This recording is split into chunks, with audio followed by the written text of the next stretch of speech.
মুখোমুখি সংঘর্ষে ব্যাপক চাঞ্চল্যের সৃষ্টি। বাইকের সঙ্গে সংঘর্ষে ঘটনাটি ঘটেছে শনিবার সন্ধ্যায় 6টা নাগাদ চাচল হরিশ্চন্দ্রপুর 31 নম্বর জাতীয় সড়কের কানুয়া এলাকায়। ঘটনায় গুরুতরভাবে আহত হয়েছে অটোতে থাকা 4 জন যাত্রী। পুলিশ ও স্থানীয় সূত্রে জানা গেছে, এই দিন বাইকটি হরিশ্চন্দ্রপুর থেকে চাচলের দিকে যাচ্ছিল। অটোটি চাচল থেকে হরিশ্চন্দ্রপুরের দিকে আসছিল। তারপরে কোনো এলাকায় বাইকের সঙ্গে অটোরই সংঘর্ষ হয়। স্থানীয়রা তাদেরকে উদ্ধার করে চাচল সুপার স্পেশালিটি হাসপাতালে নিয়ে যায়। ঘটনাস্থলে ছুটে আসে চাচল থানার পুলিশ। পুলিশ এসে পরিস্থিতি নিয়ন্ত্রণে আনার পর গাড়িটিকে উদ্ধার করে নিয়ে যায়। স্থানীয় বাসিন্দাদের অভিযোগ, বারবার চাচল হরিশ্চন্দ্রপুরে জাতীয় সড়কের প্রায় এই ঘটনা ঘটে। এই রাস্তায় দ্রুত গাড়ি চলাচল করে, প্রশাসন যেন কড়া নজরদারি রাখে। ঘটনাটা আমি বাড়িতে ছিলাম, ঠিক আছে। তারপরে আমি লোকমুখে শুনতে পেলাম যে ওখানে একটা পানির ট্যাঙ্কিটা কাবিলখানি পানির ট্যাঙ্কিটাকে এসে আমরা দেখি যে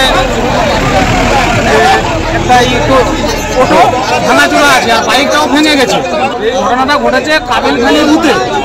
অটোর সঙ্গে মোটর বাইকের ধাক্কা লেগেছে। মোটর সাইকেলটা আসছিল হরিশ্চন্দ্রপুর থেকে চাচলে যাচ্ছিল, অটোটা যাচ্ছিল চাচল থেকে হরিশ্চন্দ্রপুর। তারপরে সামনাসামনি হয়, আমরা দেখেছি অটোওয়ালা দিয়ে 3-4 জন আমি শুনতে পেলাম। তাদেরকে চাচল সুপার স্পেশালিটি নিয়ে যাওয়া হয়েছে। হ্যাঁ, পুলিশ এসছে, পুলিশ তদন্ত করছে।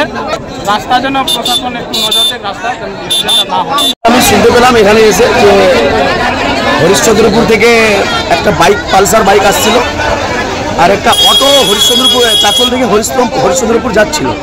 দুজনের সংঘর্ষ সামনাসামনি। কোথায় ঘটনাটা হয়েছে? এটা কনুয়া কাবিলখানি বাইপাসের উপরে। তারপরে প্যাসেঞ্জার ছিল, প্যাসেঞ্জার 4 থেকে 5 জন চোট খেয়েছে। এটা অটোওয়ালা, অটো প্যাসেঞ্জার 4 জন হয়েছে। এখন চাচল সুপার স্পেশালিটি হসপিটালে নিয়ে যাওয়া হয়েছে ওদেরকে।